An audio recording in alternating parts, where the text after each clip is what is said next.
Hi friends, welcome to Darshan Vasu's kitchen. இன்றைக்கி Darshan Vasu's kitchen என்ன பார்க்க போகிறோன்னாக்கா, சப்பாத்திக்கு மாவு பிசைஞ்சு வச்சுருக்குறேங்க. இந்த சப்பாத்திக்கு ஒரு சைட் டிஷ்ஷான மஷ்ரூம் கருவேப்பிலை கிரேவி தாங்க செய்ய போகிறோம். இதுக்கு ஃபஸ்ட்டு வெங்காயம், தக்காளி, அப்புறம் இஞ்சி, பூண்டு, முந்திரி ஒரு 6-7 எடுத்து வச்சுருக்குறேங்க. 2 பச்சை மிளகாய் இருக்குது, 2-3 ஸ்பூனுக்கு தேங்காய் துருக்கி வச்சுருக்கிறேன். கருவேப்பிலையும் கொத்தமல்லியும் கொஞ்சம் நிறைய எடுத்து வச்சுருக்குறேங்க. இது நம்ம ஃபஸ்ட்டு இந்த கிரேவிக்கு தேவையான மசாலாவை நம்ம அரைச்சிக்கணுங்க. அடுப்பில் வானல் வச்சாச்சு. வானல் காஞ்ச உடனே நம்ம வதக்கிறதுக்கு தேவையான அளவுக்கு எண்ணெயை நம்ம சேர்த்துக்கணுங்க. இதில் எண்ணெயை ஃபஸ்ட்டு சேர்த்துக்குவோம்.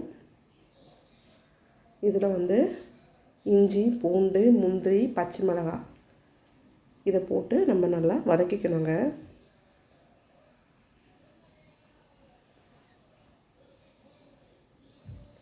இந்த கிரேவியை வதக்கி போடும்போது நல்லா ஒரு டேஸ்ட் கிடைக்குங்க. அதனால தான் இதை நம்ம வதக்கி எடுத்துக்கிறோம். அந்த கிரேவி க்ரீன் கலரில் தெரியுங்க.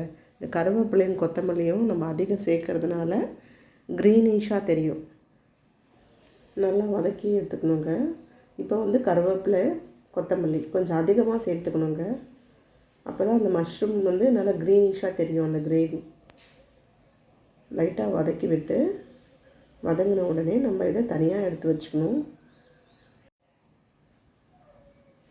நல்லா வதக்கி கொடுக்கணுங்க. இப்போ இதில் மல்லித்தூள் கொஞ்சம் சேர்த்துக்கணும். துருக்கி வச்ச தேங்காவையும் இதெல்லாம் நம்ம சேர்த்து வதக்கினா தான் இந்த கிரேவி நல்லா அரைப்படுங்க.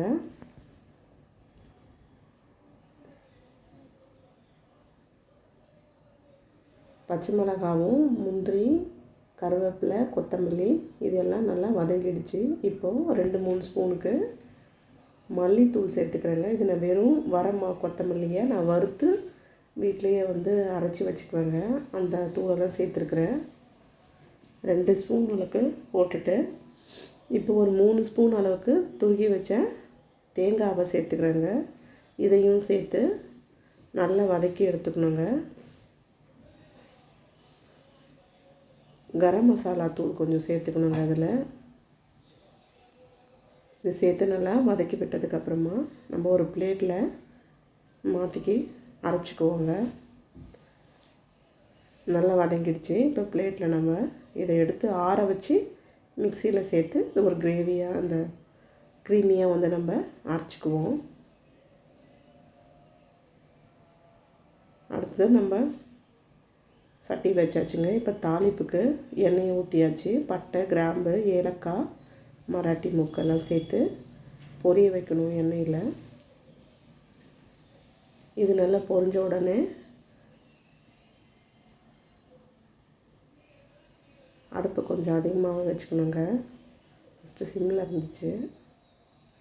இப்போது இதில் வெங்காயத்தை சேர்த்துக்குவோங்க. நான் 2 சைஸ் பெரிய வெங்காயமாக எடுத்து பொடியாக நறுக்கி வச்சுருக்கேன். இந்த வெங்காயத்தை நம்ம சேர்த்துக்குவோம். எனக்கு கோல்டாக இருக்குதுங்க. அதனால் த்ரோட் கொஞ்சம் இன்ஃபெக்ஷன் ஆகிருக்கிறதுனால வாய்ஸ் ஒரு மாதிரியாக இருக்கும். அட்ஜஸ்ட் பண்ணிக்கோங்க. இந்த ஆனியன் இந்த கண்ணாடி பதத்துக்கு வந்ததுக்கப்புறமா 2 தக்காளியை நறுக்கி வச்சுருக்கிறேன். இந்த தக்காளியும் நம்ம சேர்த்து வதக்கிக்கணுங்க.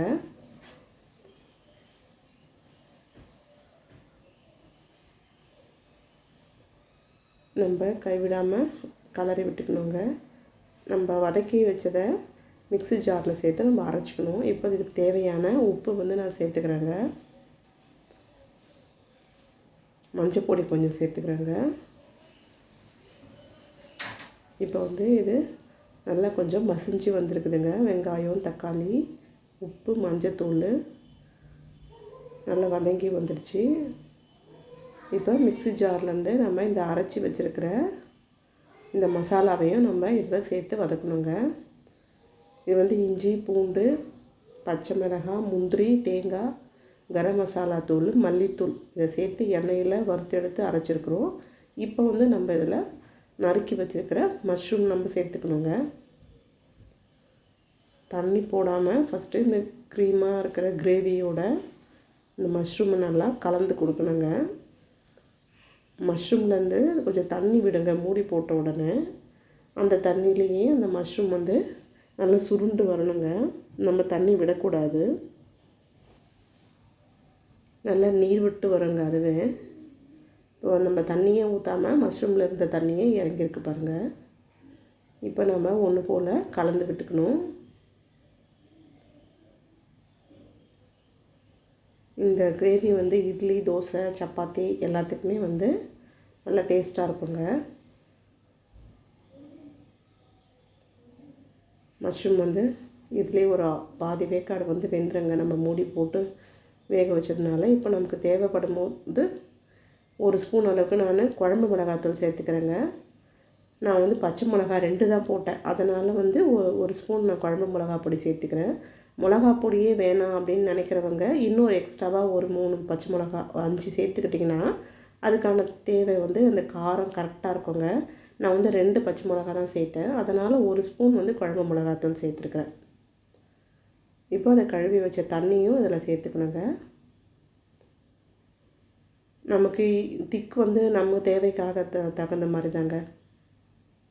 இட்லி, தோசையாக இருந்தால் இன்னும் நல்லா கொஞ்சம் தண்ணியாக வைக்கலாம். சப்பாத்தின்னும் போது கொஞ்சம் கெட்டியாக இருக்கணும். அதனால் நம்மளோட தேவைக்கு தகுந்த மாதிரி இதில் நம்ம தண்ணி வச்சுக்கணும். இது ரொம்ப கொஞ்சம் கெட்டியாக இருக்கிற மாதிரி இருக்குது. இன்னும் கொஞ்சம் தண்ணி விட்டால் நல்லாயிருக்கும். இப்போ பாருங்கள் நல்லா கொதிச்சிடுச்சு. இந்த எண்ணெய் பிரிஞ்சு வர ஸ்டேஜுங்க இது. இப்போது ஒரு ஸ்பூன் அளவுக்கு நான் பெப்பர் பொடி தூவுறேங்க. பெப்பர் போட்டோம்னா கடைசியாக நல்ல வாசனையாகவும் இருக்கும், நல்ல டேஸ்ட்டும் கொடுக்குங்க. ஒரு துண்டு பட்டர் சேர்த்துருக்குறேங்க. இப்போ கொத்தமல்லி புதினாவை தூவி அடுப்பு ஆஃப் பண்ணிட்டா மஷ்ரூம் கிரேவி ரெடிங்க. இப்போ நம்ம சப்பாத்தி போட்டு எடுத்துக்குவோம். சப்பாத்தி திரட்டியாச்சுங்க. மஷ்ரூம் சப்பாத்திக்கு ரொம்ப டேஸ்டியாக இருக்குங்க. நீங்களும் அந்த டிஷ்ஷை ஒரு முறை செஞ்சு பாருங்கள். தர்ஷன் வசூஸ் கிச்சன்